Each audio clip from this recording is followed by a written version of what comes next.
buenas noches, bienvenidos a La Dichosa Palabra, este programa hecho de palabras y de una que otra imagen. Mis compañeros tienen la palabra. Melody Beatty nos dice algo sobre esa antigua diosa griega, la diosa de la gratitud, gracia. No digas gracias hasta que lo sientas. Dale gracias a la vida y al universo por todas las personas y las cosas que te han mandado. La gratitud nos abre a la plenitud de la vida. Convierte lo que tenemos en suficiente y más. Convierte la negación en aceptación. El caos en orden. La confusión en claridad. Puede convertir una comida en un festín. Una casa en un hogar. Un extraño en un amigo. Convierte los problemas en regalos, los fracasos en éxitos, lo inesperado en el momento preciso y los errores en sucesos importantes. Puede convertir una existencia en una vida verdadera y situaciones sin conexión en importantes y benéficas lecciones. La gratitud le da sentido a nuestro pasado, nos trae paz para hoy y crea una visión del mañana. La gratitud corrige el mundo. Soy Germán Ortega Chávez, ¿cómo les va? Muy buenas noches. El libro es todavía, y lo seguirá siendo, son palabras de don José G. Moreno de Alba. El libro es todavía, y lo seguirá siendo, el mejor vehículo para la transmisión de conocimientos que, a través del lenguaje, se han ido acumulando. Descanse en paz, don José G. Moreno de Alba, probablemente la persona que más ha investigado nuestra propia lengua, el español de México. Soy Pablo Boulos. El doctor José G. Moreno de Alba falleció ayer. Realmente sus libros siempre han alimentado nuestro programa. Él sí sabía de palabras y hay varios libros. Aquí tiene Pablo los que él tiene en su casa, Minucias del lenguaje. Las nuevas minucias del lenguaje. La lengua española en México. Y la suma de minucias. José G. Moreno de Alba era un hombre con un gran sentido del humor. Siempre cuando alguien fallece se dice que tiene un gran sentido del humor. Muchas veces es falso, pero en este caso es realmente cierto. Un hombre con un gran rigor, un estudioso de la lengua, escribió sus minucias del lenguaje periódicamente y luego las reunió en libros. Además, era una persona que no tenía un gesto admonitorio ni regañaba a nadie por el uso de las palabras, sino que se divertía con el lenguaje y lo tomaba siempre con una extraordinaria ligereza. Un hombre verdaderamente extraordinario. Yo tuve la oportunidad de trabajar bajo sus órdenes cuando él fue director de la Facultad de Filosofía y Letras, y realmente es una gran pérdida porque José G. Moreno de Alba tenía apenas 72 años, relativamente joven pues, y fue presidente de la Academia Mexicana de la Lengua, y su figura siempre ha estado latiendo en este programa. Ahora se ha ido pues a el cielo de los significados sin significante y estará presente siempre. Muy cierto. ¿Quieres agregar algo? No, bueno, pues yo debo agregar que a mí muchas veces de las preguntas que nos llegan aquí a La Dichosa Palabra suele darme ganas de tener los libros a la mano de él y abrirlos y dar las respuestas, porque él fue un gran curioso de nuestra lengua también. Y todo lo que pudo lo investigó y siempre lo hizo, como tú dijiste, con un gran rigor, con una gran inteligencia, gran vocación.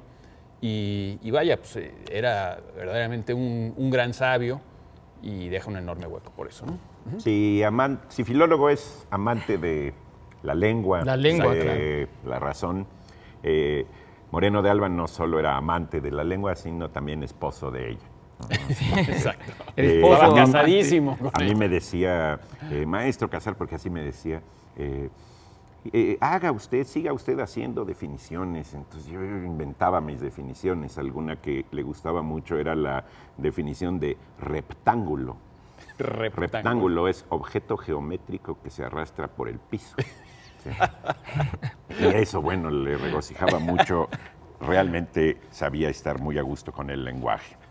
Sí, Bueno, una pérdida muy grande para... La pregunta del Mexicanos. Twitter, que ya la mandamos, ya tenemos aquí algunas respuestas, es ¿cuál es el autor del que has leído más páginas en toda tu vida? Es una magnífica pregunta para ponerse a reflexionar. Yo ahorita desde que llegué hace como media hora estoy dándole vueltas y sacando mis cuentas, pero no traje mi abaco y no Es la que puedo tuitear. luego no son los mejores escritores, sino los que han escrito novelas más largas o estudios claro. más profusos que has Claro. leído. Entonces, Claro, ¿no? O descubre, cuando uno piensa en la pregunta, descubre a uno que pues las aficiones que uno tuvo a leer, pues no necesariamente uno estuvo pensando en tratar de balancear y equilibrar a los clásicos o lo que la opinión o la cultura diga que son los mejores, sino que se orientó uno, como decía Borges muchas veces, pues, por el simple gusto, ¿no? Sí, y la cuestión de las páginas es muy interesante. Seguramente muchos jóvenes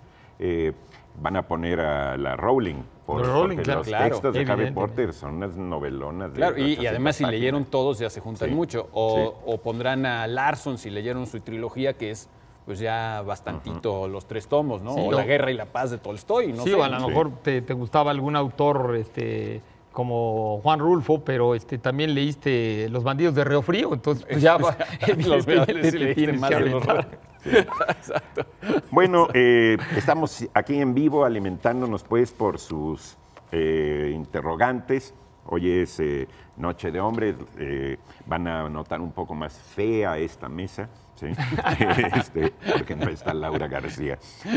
Aquí hay una pregunta interesantísima. Luz Helena Goila dice, hay varias interpretaciones de Caperucita Roja.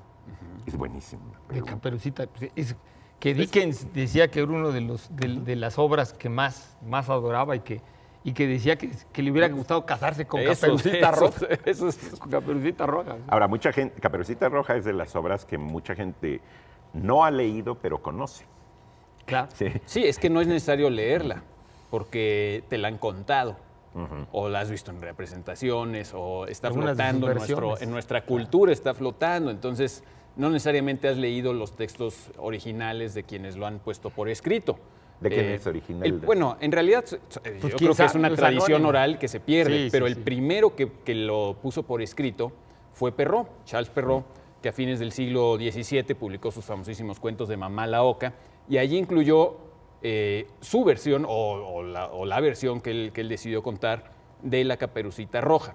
Ahora, en cuanto O a la la que pregunta, conoció, ¿no? Porque a lo mejor había otras en yo el creo aire que y él la modificó Sí, un yo poco creo y que ahorita sí. si quiere- Sí, le dio. Yo creo que le dio su propio tono porque los cuentos de Mamá la Oca, no me acuerdo cuál es el título completo, pero desde el título dice que son cuentos para moralizar. O sea, Sí, tiene sí. una intención abiertamente moralizadora que los cuentos populares también tenían o las tradiciones orales suelen tener también porque refuerzan las costumbres de los pueblos, de las civilizaciones. Pero yo creo que en su caso lo manejó un poquito porque le quitó esa parte final donde Caperucita es rescatada del estómago del lobo, del interior del lobo, y esa está presente en muchas otras tradiciones, Muchas en versiones, muchas sí. otras recopilaciones y versiones de Caperucita Roja. Ahora, la pregunta es muy interesante porque primero que nada habría que decir que hay como 2 grandes interpretaciones de Caperucita Roja. Primero las explícitas o conscientes, las que explícitamente busca el cuento, Ajá. y luego las que de manera, digamos, simbólica, inconsciente, quizá más profunda también, está transmitiendo ese cuento. Entonces yo creo que la intención, por ejemplo, de Perrault era moralizar, recordarle a la gente que hay que hacerle caso a las mamás y que hay que tener cuidado de los seductores. Incluso Perrault dice, cuidado, que hay lobos que no parecen ser lobos, pero sí lo son, aunque tengan rasgos humanos. Es decir, Perrault sabe que había que cuidar a las jóvenes de los grandes seductores. Que es Perrault como ve en del- el lobo a un seductor. Que es del clasicismo francés, ¿no? De la época del clasicismo francés, este clasismo de la época de Luis XIV que tenía esa intencionalidad moral, ¿no? Exactamente. Y bueno, pues obviamente también hay otro tema, digamos, muy abierto, que es pues esta cosa que yo creo que es muy de la Edad Media, esta idea de que más vale bueno por conocido que malo por conocer, de que no te arriesgues, de que salir fuera de tu ambiente familiar, de donde tú estás, de tu propio hogar, de tus propios límites, es muy peligroso. Yo creo que es una idea muy de la Edad Media y está muy reforzada por este cuento. Ahora, en términos, digamos, más simbólicos, más profundos, Freud, no sé si Freud específicamente él, pero los psicoanalistas han interpretado este cuento de muchas maneras. Y no solamente los psicoanalistas, los antropólogos, los folcloristas. Por ejemplo, hay quien dice que Caperucita Roja es una representación del día. El rojo, la Caperucita Roja es una especie de sol que cada 24 horas es engullida por la noche, es decir, por el lobo, ¿no? Y que renace al día siguiente. En fin, esa es una posibilidad. Desde el punto de vista, digamos, sexual, como les gusta tanto a los psicoanalistas, pues Caperucita Roja, ese rojo obviamente puede tener referencias a la menstruación de las adolescentes y es un cuento como de iniciación sexual, donde la niña, digamos, muere, se convierte en esa adolescente en el bosque y después renace como la mujer adulta que ya pasó por ese periodo de... ahora sí que periodo en todos los sentidos de la palabra. Digamos, hay muchas interpretaciones simbólicas.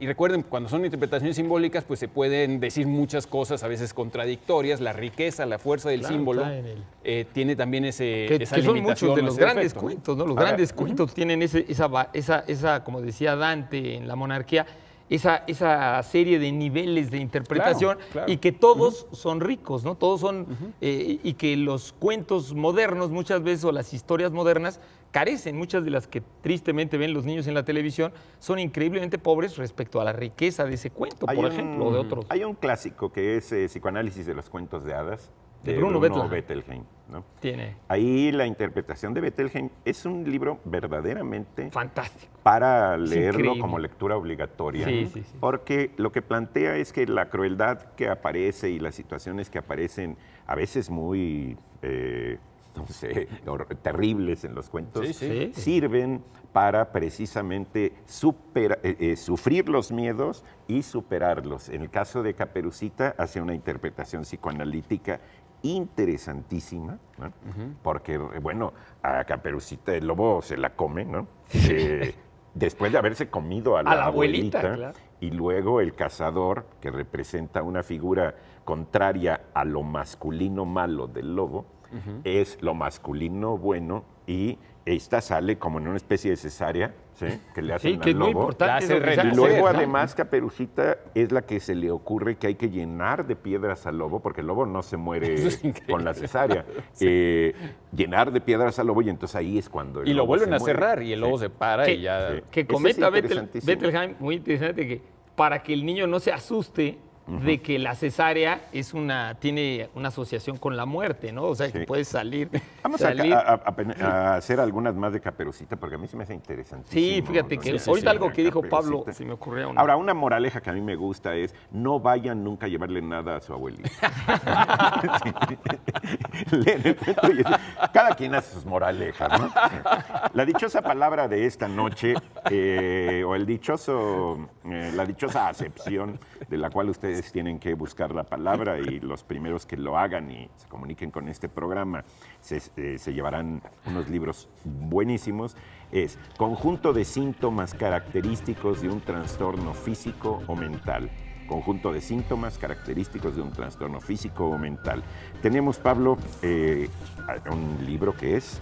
Tenemos de Pergentino José, un escritor oaxaqueño, Hormigas Rojas, en Almadía, por una cortesía de Círculo Editorial Azteca. Hormigas Rojas, de este joven narrador oaxaqueño, Pergentino José. Qué bonitos están estos libros y qué bonita portada. Qué bonito. Además hay que leerlo ya. Es de Almadía, ¿verdad? De Círculo Editorial Azteca. Pero es y Almadía. Sí, porque las de Almadía tienen esta cosa que vimos en la semana pasada, que tiene sus hoyitos, las portadas se transforman. Sí. Y ahí están las hormigas rojas debajo de la mano. De la mano, sí. Está padrísimo.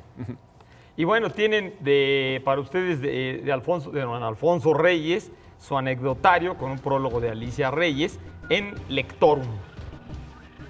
Alfonso Reyes, antes Juanacatlán. Y tenemos... Escritor con nombre de calle.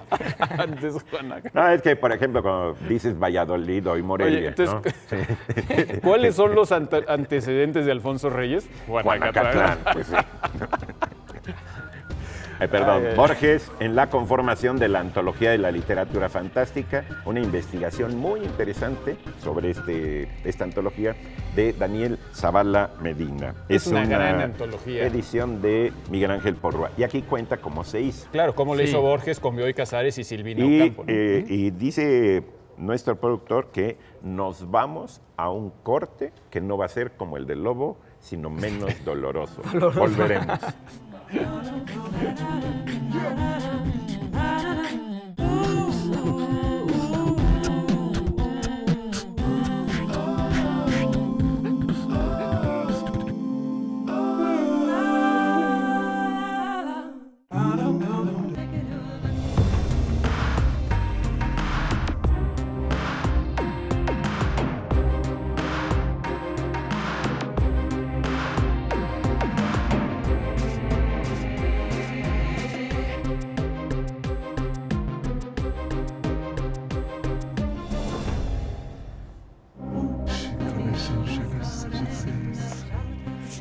Seguimos aquí en la dicha de la dichosa palabra. Yo quiero mandar un afectuoso saludo allá a Valle de Bravo, a estos vallesanos que nos siguen todos los sábados. Un abrazo a la familia de Jacobo García, de doña Tere Sánchez, de César Ramírez, de Alejandro Álvarez y de Toño Raimundo. Estas familias, sus familias y ellos que siempre nos siguen y nos ven cada sábado. Muchas gracias, un abrazo a todos ellos. Bien, pues yo creo que vamos a seguir algo de la Caperucita, algo de la Caperucita. Por ejemplo, en la Caperucita dice algo que tú mencionaste, que ahí no hay moraleja, no hay moraleja explícita, aunque al final hay una frasecita que parecería. Y dice que la eficacia está precisamente en que el niño lector o el niño oyente del cuento saque sus propias conclusiones y lo opone a alguna película incluso de niños actual que sí tiene sus moralejas, que no tiene todos los vericuetos y todas las complejidades que puede uno sacar de Caperucita, y ya no digamos de Blancanieves y el sindicato de los enanos, ¿no? No, y es muy interesante, realmente, digo, los análisis que hace Bettelheim, yo de lo que poco me acuerdo, de las comparaciones, por ejemplo, que hace entre el cuento de Hansel y Gretel, que habla de que son niños psicológicamente mucho menores, ¿no? Porque están en una etapa oral, que se comen a la casa de la bruja y que luego tiran a la bruja al horno y que esto tiene que ver con comer. En cambio, Caperucita tiene más que ver con la pubertad, ¿no? Con la pubertad, como tú decías, con una sexualidad incipiente y que a la niña la ponen en una posición, digamos, peligrosa. Y luego esta dualidad de los manejos de los símbolos que hace padrísimo Bettelheim, del lobo. ¿Qué pasó? Es que me ocurrió otra moraleja para Caperucita. Además de nunca le lleves nada a tu abuelita. Además de nunca le lleves nada a tu abuelita, nunca te metas en una situación riesgosa sin caperuza. De Caperucita. De Caperucita. Que la Caperucita, eso como... ahora, los mitólogos también y los folcloristas le han rascado mucho a todos estos cuentos, sobre todo a este también.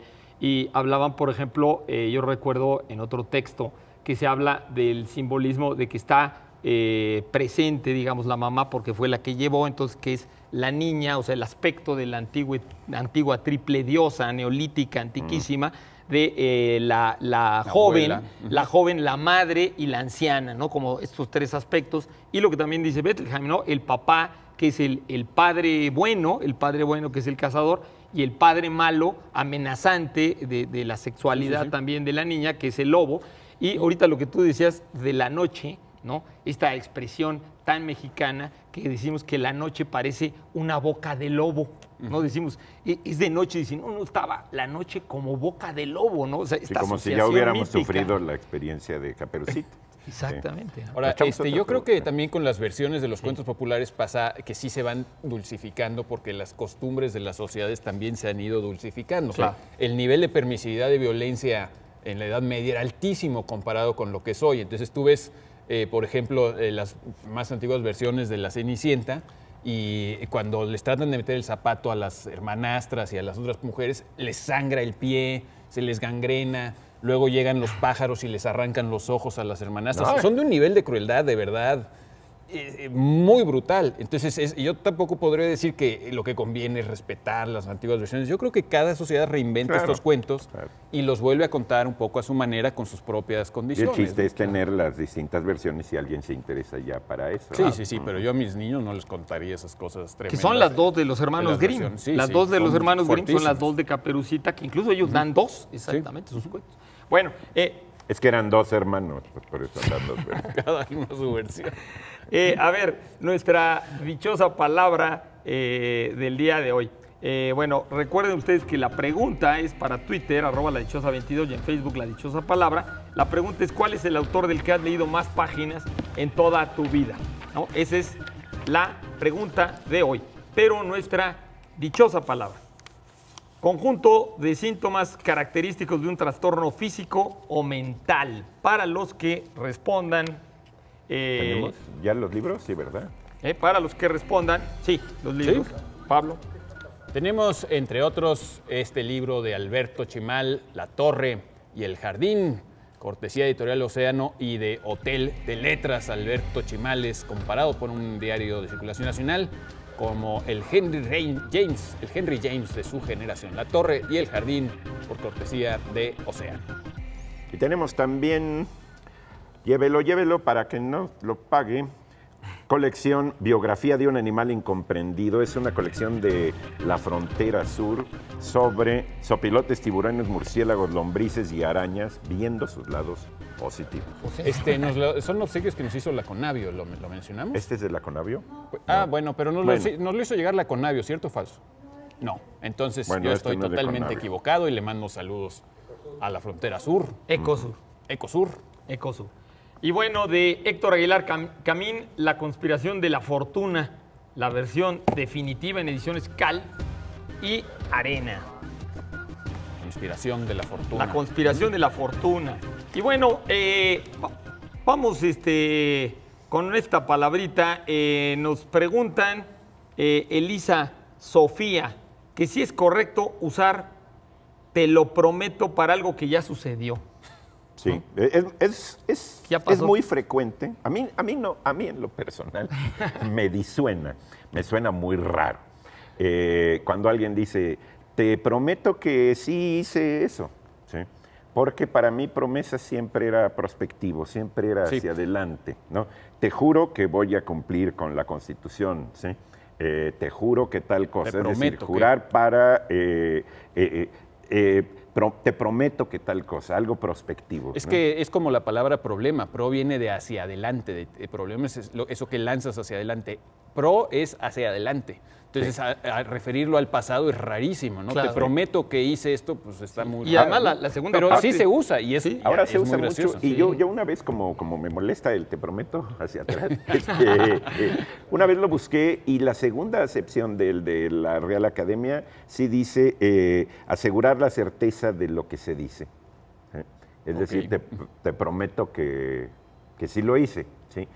Pero en el español mexicano no es usual, ¿no? Eso sí, aunque ahorita ya anda por ahí moviendo. Es que como la raíz de promesa, que tiene que ver con comprometer y todo, originalmente en sus orígenes, ¿no? Dicen los lingüistas que tiene que ver con el matrimonio, curiosamente. Hay una asociación con el matrimonio y con lo que prometías. Se le llama la prometida o el prometido a los novios. Entonces, ¿qué es lo que lo que estás prometiendo para adelante, ¿no? Entonces, Sí, yo te prometo que hice no sé qué cosa.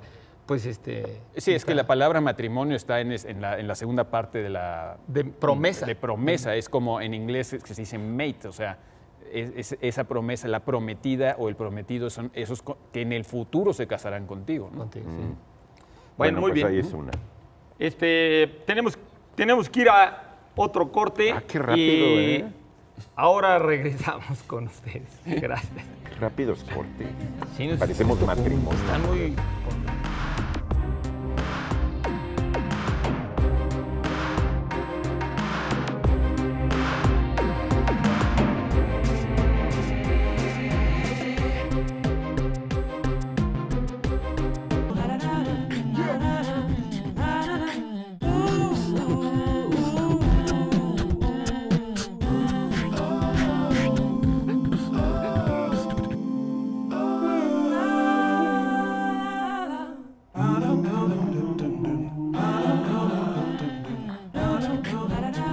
Continuamos aquí en La Dichosa Palabra y los invitamos naturalmente a participar con nosotros en nuestras redes sociales con la pregunta de hoy. Les estamos preguntando quién es el autor del que has leído más palabras o más páginas en toda tu vida.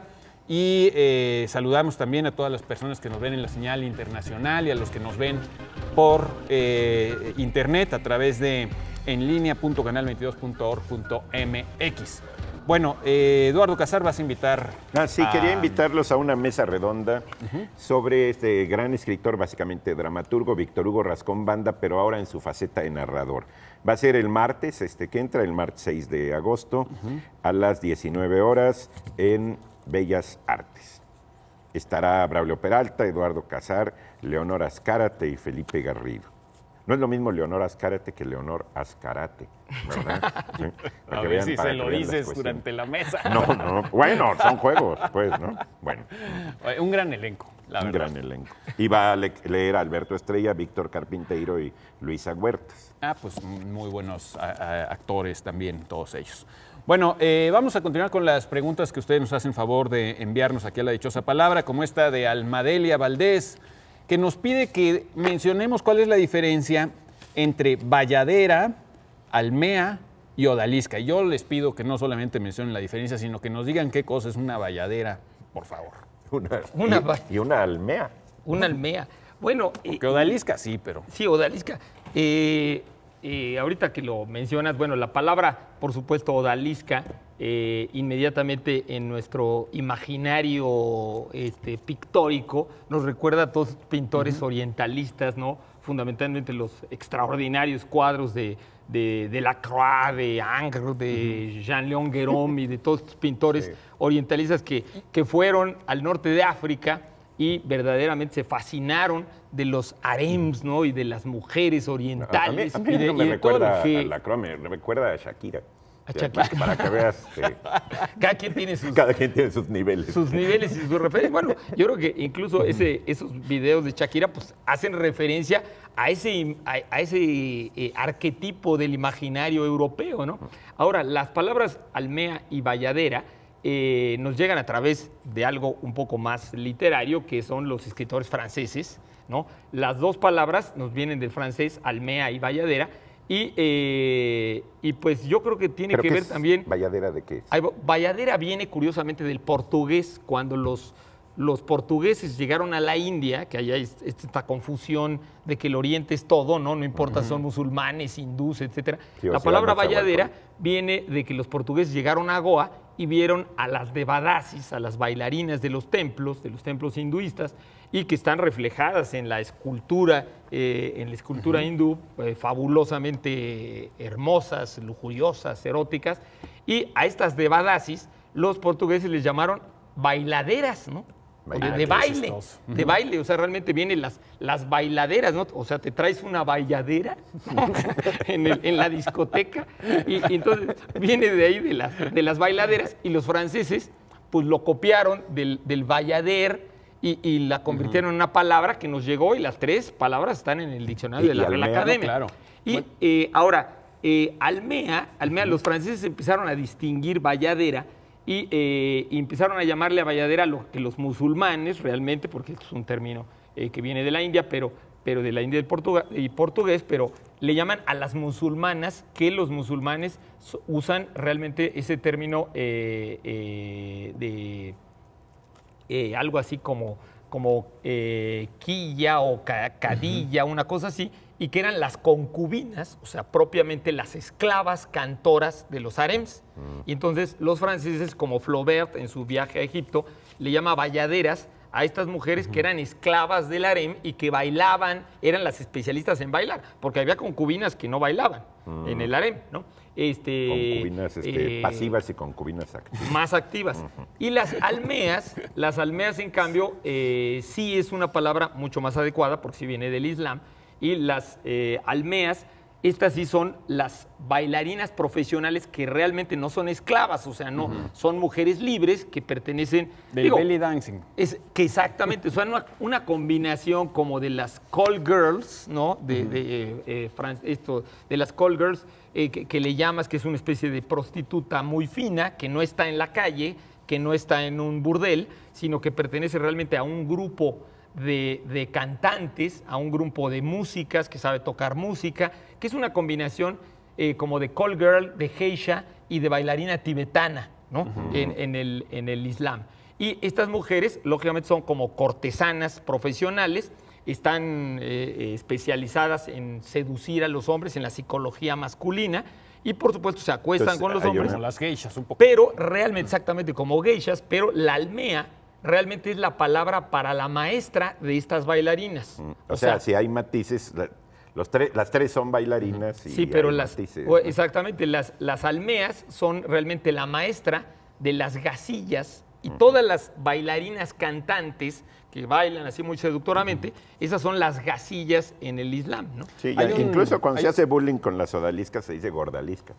Sí. Ordalisca. Claro, la palabra odalisca es una palabra totalmente deformada que viene del turco, y realmente las odaliscas yo creo que tiene que ver con una estética musical, porque la palabra odalisca nos suena mucho más exótica, pero la odalisca realmente es nada más una servidora de las mujeres del harem. O sea, una odalisca realmente no necesariamente es una mujer muy, muy hermosa, sino es la ayudanta, la valet, la que ayuda, le lleva las cosas a la bayadera, o sea, la que sería la bayadera, a la gasilla, a la caina, que es la que sí está en el harem, esclavizada y que está especializada en bailar en el harem. Pero la odalisca le ayuda. Lo que pasa es que la odalisca es una palabra que nos seduce mucho, yo creo. Es que nos seduce en parte también porque ya está totalmente incorporada a nuestra tradición literaria. Para los modernistas, las odaliscas eran estas... Bueno, siempre hubo un encanto orientalista. En la poesía modernista. En la poesía modernista. Rubén Darío habla en alguna parte de la odalisca mora con sus joyas de Basora y sus chales de labor.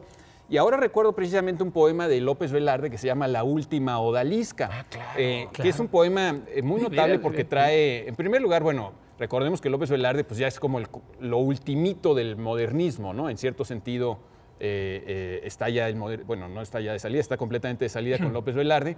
Y en La última odalisca viene una de las metáforas más extraordinarias de nuestra poesía, que es el clima de ala de mosca. Que yo los reto a que ustedes traten de dilucidar qué significa el clima de ala de mosca sin recurrir a las ediciones anotadas de López Velarde. Hay una estrofa muy bonita que ahorita estaba tratando de apuntar a ver si me acuerdo bien de ella, en La última odalisca, donde López Velarde dice: voluptuosa melancolía, en tu mórbida cintura enrosca el placer, su caligrafía, y la muerte su garabato. Sí. Y en un clima de ala de mosca, la lujuria toca arrebato. Extraordinario. El clima de ala de mosca. Sí, ese poema, además, es un poema sobre en el fondo, estoy como con lo de Caperucita, pero es un poema donde habla de cuando ya su flor y su rosa no estén prestas para la odalisca. Es un poema como sobre la impotencia. Es una cuestión muy interesante. Y sobre el matrimonio, bueno, no sé si sobre el matrimonio, pero hay una contradicción muy importante en López Velarde y en muchos poetas modernistas, y yo creo que es una cosa muy de nuestra mentalidad católica también, donde el deseo sexual se dirige hacia estas personas exóticas como las odaliscas o las mujeres del harén, y no a las personas amadas. Las personas amadas son puras, castas, blancas, bellas, ¿no? Y esas personas que se aman no son digamos, no son el objetivo de la lujuria, ¿no? Y hay toda esa contradicción, y además de esa contradicción tan propia de López Velarde entre el placer y la muerte, ¿no? El placer escribe su caligrafía y la muerte su garabato, que es, todo lo vemos en el poema de Los guantes negros de López Velarde. El modernismo está eso. Y en muchos poemas eróticos esta unión de la muerte con el placer es siempre es lo que dice Bataille, muy notable, ¿no? Bataille en el erotismo exactamente dice que siempre en el fondo es el sexo y la muerte están vinculados, ¿no? Ahorita nada más para lo que decías respecto a las almeas, las gasillas, estas mujeres, lo curioso es que en el mundo islámico, bueno, primero que nada, qué bueno que todo esto está desapareciendo, ¿no? Porque este tipo de mujeres, pues digo, la trata de blancas, qué bueno que esté desapareciendo, pero muchas de ellas eran famosas por ser lesbianas también. O sea, estas bailarinas, estas gasillas, estas almeas, eran lesbianas. O sea, y ellas también iban a buscar clientas entre las mujeres de los lugares, de los matrimonios y de los eventos a los que iban. Bueno, muy vamos a repetir la dichosa palabra antes de que nuestra imaginación nos lleve a la Arabia feliz. Conjunto de síntomas característicos de un trastorno físico o mental. Hay uno muy famoso de la capital de Suecia, por ejemplo, y bueno, hay de todo tipo de estos conjuntos de síntomas característicos de un trastorno físico mental. ¿Qué libros le vamos a dar a las primeras personas que respondan? Bueno, varios volúmenes para ustedes de la gran revista Artes de México. Trae unas fotos aquí de Pablo Aguinaco. Y tenemos también de varios autores por Nautilum, La misma brújula, Miguel Carmona, Salomón Villaseñor, Marco Julio Laison, Raúl Hernández González y Miguel Ángel Toledo. Este libro de esta colección. ¿Tienes algo de este libro? Sí, ese libro se presenta este 6 de agosto a las 7 de la noche en el Café Bar Las Hormigas. Estarán los autores y al término de que ellos lean se contará con la participación del conjunto Montepío de son jarocho contemporáneo. 6 de agosto a las 7 de la noche. Allá en la Casa del Poeta, en el Café Bar Las Hormigas, se invita a la editorial Nautilum. Y también tenemos ejemplares de este clásico contemporáneo, Diablo Guardián, de Javier Velasco, en una edición conmemorativa que incluye Mi Violeta, la novela detrás de la novela de Javier Velasco, y un excelente prólogo de Enrique Serna, siempre atinado e inteligente, que se llama La Coatlicue de Sax, esta edición conmemorativa del Diablo Guardián de Javier Velasco. Muy buenos libros. Bueno, comentarios sobre el Twitter y el Facebook, esta pregunta que hacemos de... Dice Is Bernard RS, he leído 15 libros de la escritora Anne Rice. Y dice Goelin Rooney, Aurelio Baldor, ¿cuenta? Sí, cuenta bastante. El Baldor, claro. Sí, pues ya leyó cuenta que cuenta y lo hizo pensar mucho. Sí. Ahora, ¿cuál es la moraleja de las ecuaciones de segundo grado con una incógnita? Ah, ¿verdad? Sí, preguntar sobre la moraleja de cuestiones complejas es interesante. Ándele, ¿verdad? Aquí nos dice Víctor Chiñas, Julio Verne. Claro, bueno, pues es el que ha hincado el diente a Julio Verne. Liz Kuhn nos dice Howard Phillips Lovecraft, el gran Lovecraft. Ricardo Iris nos dice Tolkien mira, C.S. está Lewis buenísima. Y John MacArthur. Este dice Shakespeare y J.K. Rowling, pero el nombre del tuitero es Víctor Hugo. O sea que también se puede leer a sí mismo. Eso está buenísimo. Oye, aquí hay muchas respuestas. Por ejemplo, Teresa Silva Olea dice, todos los rusos son lo máximo. Pues sí, pero como un único autor, pero los rusos en general. Jorge Fripp Colette dice que a Enrique Serna, muy bien. Y Víctor Aguilar menciona a Mario Vargas Llosa, Óscar de la Fuente, Emilio Salgari. En fin, los autores de los que más páginas hemos leído, siempre es algo que deberíamos tener un poco más de conciencia sobre eso. Claro. ¿No? Y fíjense, recibimos más de 500 comentarios en redes sociales. Es que las redes sociales son impresionantes. Sí, impresionante, qué fenómeno. Muy bien, pues creo que con eso vamos a hacer una pequeña pausa para atender estos mensajes de nuestros audaces patrocinadores. Volvemos aquí a La Dichosa Palabra.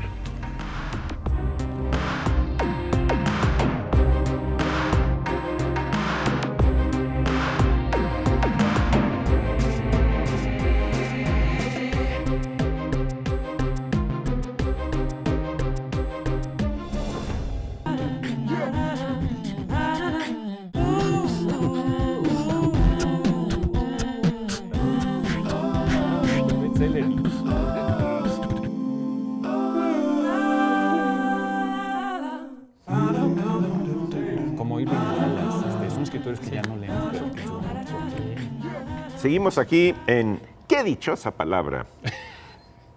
Una pregunta de María Estrella, que es muy buena. ¿Qué significa paremia? Suena como a enfermedad, pero ¿qué No, significa? no. Paremia? Sí, suena como anemia, ¿verdad? Suena como anemia. Pero más allá de la como anemia. endémico, como algo así. No. Paremia es simplemente un dicho, un refrán o cualquier variante de dicho refrán, como el proverbio, aforismo, inclusive.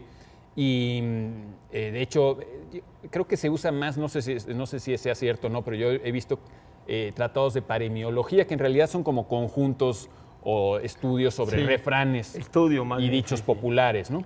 La palabra es interesante porque está hecha con raíces griegas, ¿no?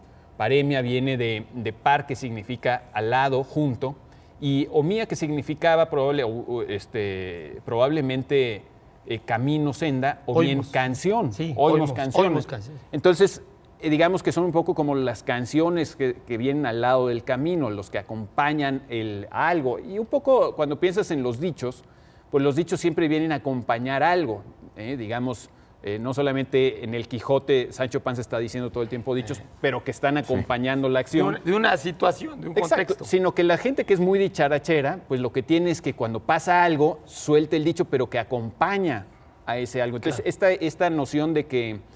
de que viene junto, de que viene acompañando, pues es padre también, es interesante. Sí, es una ¿no? metáfora muy bonita, digo, Ahora, para el camino, lo que vas yo creo que paremiólogo Sancho, ¿no? Sí. Realmente, paremiólogo Sancho. No hay duda, no hay duda. Sí, claro. Pero también Grandes otro dichos. lugar donde la paremia es endémica es las telenovelas.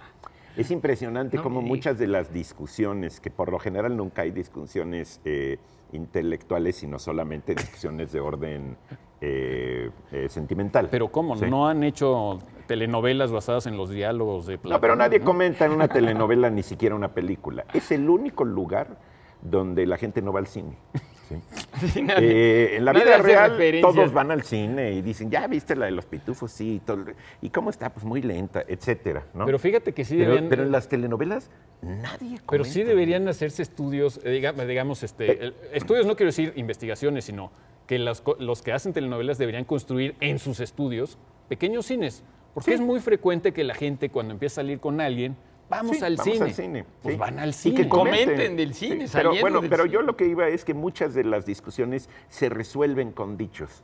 Es decir, el problema es que el refrán venga a sustituir al diálogo y la argumentación. ¿Sí? Y porque dicen, bueno, en conclusión, más vale pájaro en mano que ciento volando. Y se cierra la escena. Y se cierra la escena y punto, ¿no? Pero, y eso sucede... bueno, yo los invito a que hagan la prueba durante esta semana con cualquier telenovela y van a ver cómo las conclusiones de los diálogos son paremiológicas por ahí. Es decir, ahí sí es endémico el asunto, ¿no? Claro. Pero es interesante lo que dices, porque digamos, el problema con los dichos es que todos encierran una gran cantidad de sabiduría, pero solamente en el contexto adecuado y en el momento adecuado, porque además en otro contexto o en otro momento los dichos dicen grandes idioteces, grandes imbecilidades, o sea, imposibles de defenderse cosas, desde el punto claro, de vista. o cosas a veces totalmente contradictorias, ¿no? Contradictorias. Sí, hay dichos para una cosa y para su dichos para otra. contrario Hay completamente. dichos para madrugar y dichos para no madrugar. No por mucho madrugar, amanece más temprano. Ajá. Y al que madruga, Dios lo ayuda. Entonces, Claro. Y Vicente Vega... Lo bonito es cruzar dichos. No por mucho madrugar, siento volando. ¿Sí? Más vale pájaro en mano que amanece más temprano. ¿No? Eduardo, tú ahorita que estás con tus nietos, con tus nietas chicas, es un poco como los cuentos estos infantiles que tienen una puerta arriba y otra puerta abajo de un animal que se mezcla, ¿no? La parte de arriba, la cabeza, el cuerpo. Hay uno impresionante del Fondo de Cultura que son 3 partes. Se me va el nombre y que de ese animal. Le pones una cabeza, le pones un cuerpo. Eso podría ser con los dichos, ¿no? O sea, la primera parte de un dicho y luego la última parte y levantas la... Y salen unos dichos magníficos.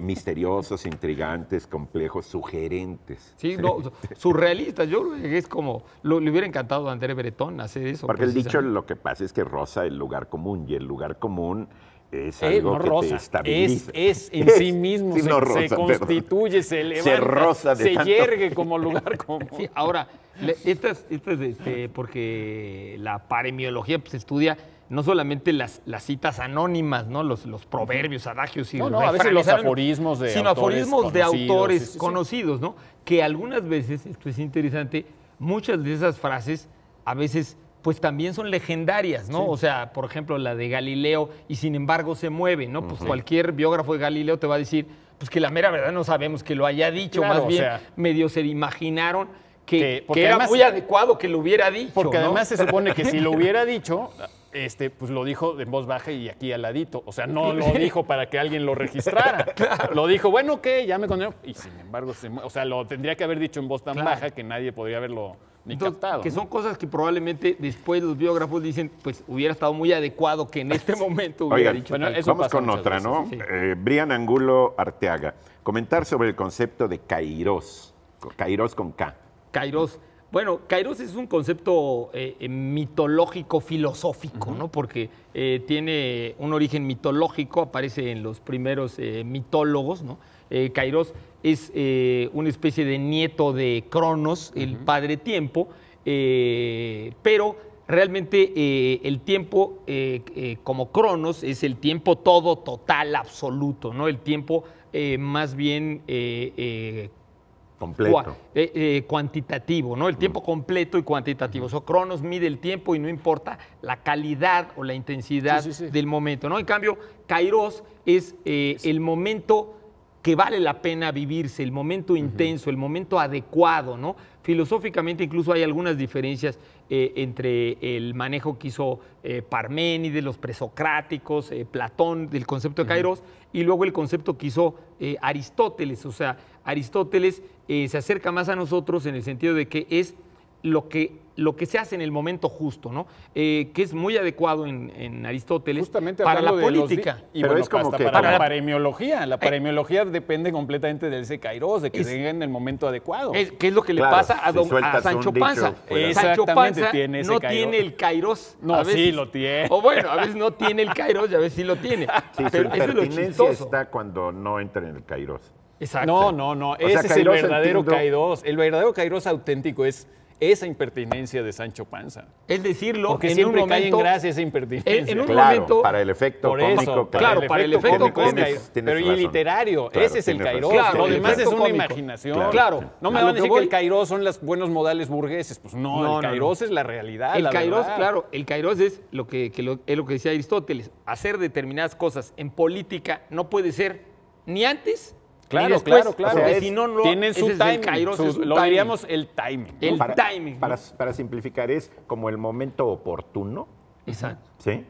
Sí. El momento oportuno, exactamente, sí. el momento Sí, sí, sí, adecuado. el momento y adecuado, ¿no? intenso, y en que la vida es más intensa Claro, cualitativamente. Y no todos los momentos. De hecho, a Einstein le habría gustado porque Einstein vino a cambiar nuestra idea del tiempo como un cronos Ajá. que es completo y completamente Sucesivo, siempre igual. No, igualmente. Einstein dice, no, es que no existe cronos, existe kairos.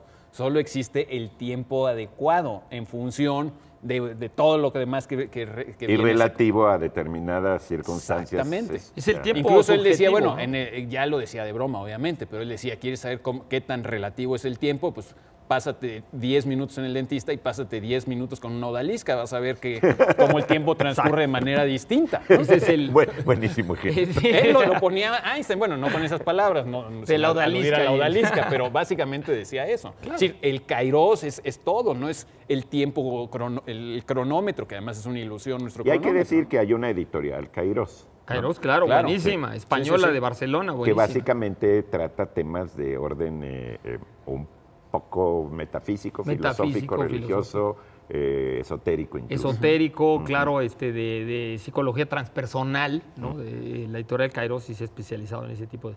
Y yo recuerdo que había también una escuela Kairos aquí en México, una escuela ¿sí? de activa Kairos, ¿no? Se escribe con K, obviamente. K, ¿no? sí. Bueno, no sé si el obviamente, Sí, pero Kairos. sí yo lo he visto Y el escrito. personaje mitológico tenía un mechón y cargaba una balanza desequilibrada simbólicamente, o sea, que tenía una balanza que estaba siempre chueca, ¿no? O sea, en el sentido de que no hay equilibrio en la subjetividad con la que percibimos el tiempo, ¿no? Sí, sí, para algunos pasa más rápido, para algunos pasa más despacito, ¿no? Sí. Está muy interesante. Muy interesante. Sí, claro, no es lo mismo 10 minutos debajo del agua que afuera, ¿no? No, sí. O sea, exactamente. Bueno, tenemos algunas otras, algunos de Twitter que quieran ustedes comentar o de... Bueno, tenemos Facebook. algunos ganadores de la dichosa palabra como Rubén Gamboa, Luis Almendrita, y con sus libros. El anecdotario se lo lleva Rubén Gamboa. Borges en la confrontación de la antología se lo lleva Luis. Colección biográfica de un animal incomprendido, Almendrita. Jaime Ruela se llama la revista de Artes de México, Diablo Guardián, Diana la Bastida. Bueno, pero hay varios ejemplares además de esto, no son los ganadores completos. Tenemos ¿Tú varios decías ejemplares algo cada libro. de un bestseller que ya no se lee? ¿Cuál es? Sí, Morris West. Exactamente, Morris decía West.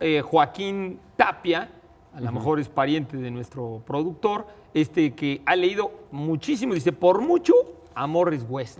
Morris West. Ya no se lee mucho porque yo no lo he visto editado, pero era un autor de muy Sí, que estaba extremadamente popular hace y 20, libros 30 y años. novelas muy grandes, Sí, como sí, sí. las que tú decías de Irving Wallace. Exacto, sí, son autores que ya no se reeditan hoy, pero que en su momento fueron Tuvieron muy populares, ¿no? mucho. Taylor Cadwell tiene Lo aquí mismo. 2 menciones, ¿eh? Sí. No, pero sí se sigue leyendo. Al menos hay aquí una de Samantha y otra de Indira Ariadna. Y Stephen King, que obviamente, bueno, ese sí es de muchísimas Sí, páginas. el autor de Los Pilares del Edén, ¿cómo se llama? Ken Follett.